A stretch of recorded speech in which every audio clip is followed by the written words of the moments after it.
ఫ్రెష్‌గా స్ట్రాబెర్రీస్ కోసుకుందామని చెప్పి ఇక్కడ స్ట్రాబెర్రీ ఫామ్‌కైతే వచ్చేసామండి. ఇక్కడ చూడండి ఎన్ని స్ట్రాబెర్రీ మొక్కలున్నాయో.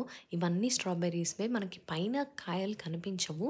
బట్ కింద కొంగి చూస్తే మాత్రం మనకి చెట్ల మధ్యలో అన్ని స్ట్రాబెర్రీస్ అన్నీ వేలాడుతూ ఉంటాయి. మనం అవి పండినయో లేదో చెక్ చేసుకొని కోసేసుకోవడమే.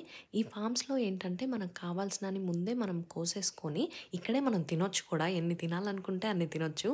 తినేవి మాత్రం ఫ్రీ. మనం తీసుకెళ్ళాలనుకున్నవి మాత్రం పర్ కేజీ ఇంత ప్రైస్ అని ఉంటుంది.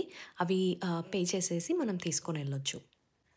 ఇలాంటి ఫార్మ్స్ జనరల్లీ ఆర్గానిక్ లేదా బయో ఫార్మ్స్ అని చెప్పి ఉంటాయి. వాళ్ళేం పెస్టిసైడ్స్ వేయకుండా పెంచుతారు. మంచిగా కంట్రోల్డ్‌గా పెంచిన స్ట్రాబెర్రీస్ కాబట్టి టేస్ట్ బావుంటాయి. హెల్తీ గూడా. ఇక్కడ మీరు చూస్తున్నట్టు నేనైతే స్ట్రాబెర్రీ కోసేసుకొని తింటున్నానండి. తినటానికి కూడా చాలా బావుంది లోపల జ్యూసీగా. ఇదే ఫ్లోలో అయితే చాలా స్ట్రాబెర్రీస్ కట్ చేసేసుకొని ఇక్కడ వీళ్ళ కౌంటర్‌లో వేయి చేపిచ్చేసి, పే చేసేసి మనం ఇంటికైతే తీసుకెళ్ళిపోవడమే. ఈ ట్రిప్‌లో ఇన్ని స్ట్రాబెర్రీస్ కోసానండి. బాయ్.